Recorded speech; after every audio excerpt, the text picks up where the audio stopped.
តោះយើងទៅលេងសៀមរាបមួយយប់តែយើងអាចធ្វើអីបានខ្លះតាមដានវីដេអូនឹងទាំងអស់គ្នាណា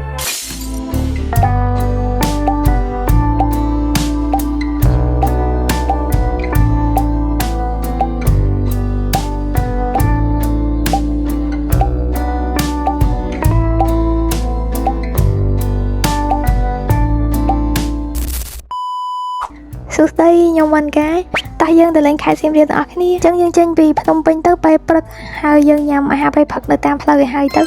ន្ទាប់ពីយើងញ៉ាំអាហារពេលព្រឹកហើយយើងធ្វើដំណើរ direct ទៅកាន់ខេត្តសៀមរាបហ្មងហើយឥឡូវយើងមកដល់សៀមរាបប៉ំហើយវត្តនេះនៅកណ្ដាលទឹកតមកទៀតយើងមកដល់វត្តមួយនៅតំបន់បាគងណាអ្នកនរគ្នាគ្រាន់តែមកដល់ហ្នឹងថ្ងៃម៉ោង 12 ជាងល្មមអញ្ចឹងយើងញ៉ាំអាហារថ្ងៃត្រង់នៅបាគងភូមិខ្ញុំហ្នឹងក៏ជាសហគមន៍ទេសចរមួយនៅក្នុងខេត្តសៀមរាបយើងដែរហើយមានចំណតធំទូលាយមែនទែនហើយនៅជុំវិញសហគមន៍ហ្នឹងគឺជាតំបន់ស្រែនិងប្រភេទមើលទៅជនបទជាចំណុចសំខាន់របស់សហគមន៍ដែរដែលយើងអាចមើលទេសភាពជនបទជីកទូកមានអទេសគោមានសកម្មភាពផ្សេងៗអញ្ចឹងណាហើយម្ហូបនៅក្នុងសហគមន៍នេះឆ្ងាញ់ខ្លាំងអ្នកនេះជាស្នាដៃអ្នកសៀមរាបធ្វើម្ហូបឆ្ងាញ់ខ្លាំងហើយសម្រាប់ទីតាំងសហគមន៍ទេសចរហ្នឹងខ្ញុំនឹងដាក់នៅក្នុង description ឬក៏ comment ណាអ្នកនរគ្នានៅនឹងបំខែបុណ្យទានអីមានមនុស្សច្រើនមែនតើអញ្ចឹងបន្ទាប់ពីយើងញ៉ាំហើយយើងក៏ឡើងឡានទៅវិញទៅកាន់សន្តាគារហើយយើងជិះកាត់វត្តទេខ្ញុំមិនដឹងថាវត្តអីទេវត្តហ្នឹងនៅកណ្ដាលទឹកមានន័យថានៅក្នុងរបងវត្តហ្នឹងមានទឹកព័ទ្ធជុំវិញវត្តណាវត្តនៅចំណុចកណ្ដាលស្អាតមែនតើចឹងបើអ្នកគ្នាមកតំបន់ប្រាសាទបាគងអីកុំភ្លេចមកញ៉ាំអាហារនៅម្ដុំនឹងផងណា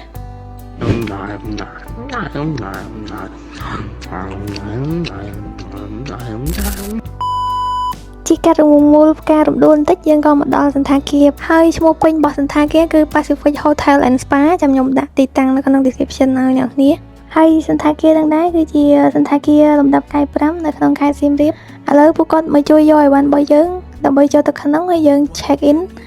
នេះគឺជាទស្សនវិជ្ជាទូទៅនៅក្នុងកន្លែង check in ដែលយើងអង្គុយរងចាំហ្នឹងហើយនេះតាមផ្លូវដើរទៅកាន់បន្ទប់ពួកខ្ញុំគេងនៅអគារខាងក្រោយនៅនឹងធំខ្លាំងមែនតើទៅសម្រាប់អ្នកដែលគាត់ចង់មកលេងតំបន់អង្គរអីហ្នឹងគេនៅនឹងត្រូវហ្មងព្រោះអត់សូវឆ្ងាយពីប្រាសាទអង្គរវត្តមែនទេយើងជិះ25នាទីដល់ហើយអញ្ចឹងមិញយើង check in បានការបន្ទប់យើងហើយយើងមកធ្វើ room tour ទាំងអស់គ្នានេះគឺជាសភាពបន្ទប់របស់យើងហើយការតុបតែងនៅនឹងមានលក្ខណៈបែបលេបញ្ចូលគ្នារវាងស្ថាបត្យកម្មខ្មែរនិងការរចនាបែបទំនើបតែយើងមើលទៅមានអារម្មណ៍ថាស្រស់ស្អាតហើយស្ងប់ស្ងាត់មែនទែនហើយបន្ទប់ដែលខ្ញុំគេងគឺក្រែ2ជាមួយនឹងម៉ាក់យាយហើយឥឡូវយើងមកធ្វើបន្ទប់ទឹកធួម្ដងក្នុងបន្ទប់ទឹកក៏មានម៉ាស៊ីនផ្លុំសក់ឲ្យយើងសម្រាប់ផ្លុំដែរហើយសម្រាប់បកុនហើយនឹងកន្លែងឧទឹកគេខណ្ឌដោយទ្វារស្លាយកញ្ចក់ហ្នឹងណាហើយក៏មាន bathtub ឲ្យយើងត្រាំទឹកក្តៅទឹកត្រជាក់ដែរនៅហ្នឹងអញ្ចឹងគេខណ្ឌ2ខាងបកុនផ្សេងខាងកន្លែងឧទឹកផ្សេងហើយក៏ដូចថាកន្លែងផ្សេងដែរតែគេមាន free នៅក្រាស់សក់មួកងូតទឹកហើយនឹង set សម្រាប់ងូតទឹកក៏ដូចជាសាប៊ូដោះខ្លួនសាប៊ូកក់សក់អីហ្នឹងនិយាយទៅបន្ទប់នៅហ្នឹង clean ខ្លាំងមែនតើអ្នកនរខ្ញុំចូលមកយើងមានអារម្មណ៍ថាមាន comfortable មកហើយតែបើទៅភ្លើងបន្ទប់នេះយើងអាចបើកឲ្យភ្លឺជាងហ្នឹងតែខ្ញុំភ្លេចខ្ញុំបើកតែប៉ុណ្្នឹងខ្ញុំចូលចិត្តភ្លើងភ្លឺតិចៗចឹងណាហើយនេះគឺជាទេសភាពទៅនៅមុខបន្ទប់របស់យើងគេមានកៅអីសម្រាប់អង្គុយទីហៅថាមកពីដើរលេងយប់វិញអត់ទាន់ចង់គេងភ្លាមៗយើងអង្គុយជជែកគ្នាលេងញ៉ាំអីតិចតួចនឹងមុខបន្ទប់ចឹងណាហើយបន្តមកទៀតខ្ញុំក៏បានងូតទឹករៀបចំខ្លួនដើម្បីទៅញ៉ាំអាហារពេលល្ងាចនៅចិត្តសន្តាគារនឹងដែរទេបើសិននេះគូបានហើយបើតាមយុគស្គាល់យើងទៅញ៉ាំអីមកកន្លែងនៅភោជនីយដ្ឋានស៊ុបគោខ្មែរនៅនឹងអត់ដឹងឲ្យ feedback ថាមិនមកអ្នកនេះដោយសារតែឆ្ងាញ់ខ្លាំងពេកអញ្ចឹងមកសៀមរាបលើកណាក៏មិនដែលម្លងភោជនីយដ្ឋានស៊ុបគោខ្មែរនឹងដែរសូម្បីតែប៉ូតលីងខ្ញុំញ៉ាំនៅភ្នំពេញច្រើនកន្លែងតែរសជាតិដូចអ្នកសៀមរាបធ្វើនឹងអត់ទាន់បានហ្មងកង្កែបអាំងហ្នឹងក៏អញ្ចឹងដែរក៏ដូចជាស៊ុបអីហ្នឹងហើយទៅកន្លែងហ្នឹងទៅអត់ខំណងទេអ្នកនេះហើយបើខែបុណ្យទានវិញមិនងាយហ្មងមនុស្សច្រើនខ្លាំងណាតទៅពីញ៉ាំអីហើយខ្ញុំក៏បានត្រឡប់មកសន្តាគារវិញហើយឥឡូវកំពុងតែធ្វើដំណើរទៅកាន់កន្លែងគេប្រគំតន្ត្រីនៅក្នុងសន្តាគារហ្នឹង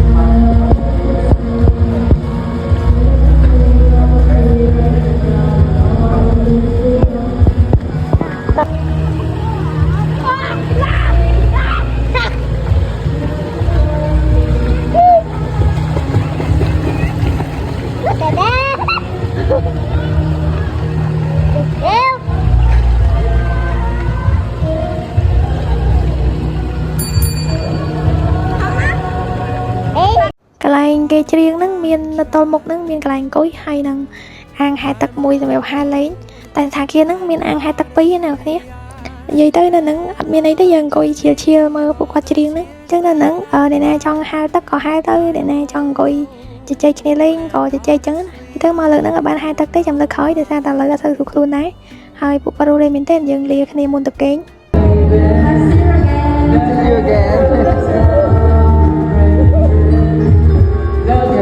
ចាំមុខឥឡូវយើងមកដល់បន្ទប់ហើយខ្ញុំញ៉ាំអីរបស់ខ្ញុំតិចតួចអីក៏ចូលគេងមិនចូលគេងទេងូតទឹកហើយបន្តគេងឥ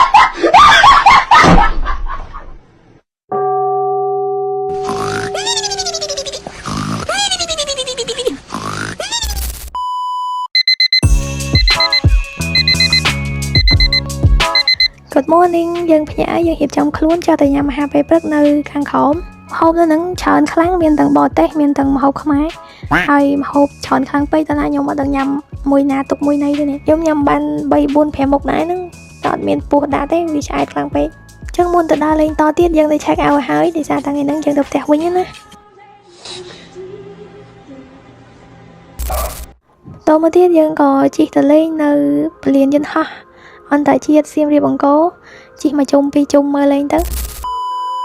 បន្តមកទៀតយើងក៏មកញ៉ាំនំបញ្ចុកស្រុកស្រែទឹកប្រហុកដែលល្បីនៅក្នុងខេត្តសៀមរាបដែរពេលដែលយើងទៅដល់ហ្នឹងគាត់កំពុងតែអាំងត្រីអណ្ដែងត្រីអណ្ដែងអាំងញ៉ាំជាមួយនឹងនំបញ្ចុកទឹកប្រហុកប៉ុន្តែទឹកប្រហុកគាត់អត់ធំក្លិនអីស្អុយប្រហុកទេណា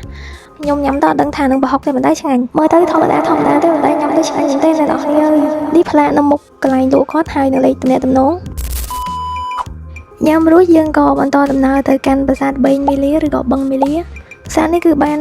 កសាងនៅម្ដុំសតវត្សទី12ក្នុងរជ្ជកាលព្រះបាទសូរ្យវរ្ម័នទី2ហើយរចនាបថរបស់ប្រាសាទគឺស្រដៀងប្រាសាទអង្គរវត្តខ្លាំងមែនទែនអ្វីដែលធ្វើឲ្យប្រាសាទនេះមានភាពខុសប្លែកពីគេគឺថងថែមមានសភាពបាក់បែកហើយត្រូវបានរុំព័ទ្ធទៅដោយស្មៅពណ៌បៃតងហើយនឹងដើមឈើឬក៏វល្លិ៍ដុះចូលប្រាសាទអញ្ចឹងទៅជាងធ្វើឲ្យយើងមានអារម្មណ៍ដូចជានៅក្នុងប្រាសាទក្នុងព្រៃអញ្ចឹងអ្នកដែលគាត់ចូលចិត្តបរិយាកាសបែបធម្មជាតិគួរតែមកលេងប្រាសាទបឹងមាលានេះហើយយើងក៏បានទិញអនុស្សាវរីយ៍ដូចជាកាបូបទៅភ្នំពេញវិញឥឡូវយើងទៅភ្នំពេញវិញហើយទៅដល់ភ្នំពេញវិញយប់ល្មមយើងចូលញ៉ាំអីនៅភោជនីយដ្ឋានចំបៃសូមអរគុណទៅកាន់ម្ចាស់ sponsor នៅក្នុងសារមួយនេះហើយនឹងអ្នកនរគ្នាដែលបានទស្សនារហូតដល់ចប់បើពេញចិត្តចាំជួយចុច subscribe like ឬក៏ comment ឲ្យខ្ញុំម្នាក់មួយផងណា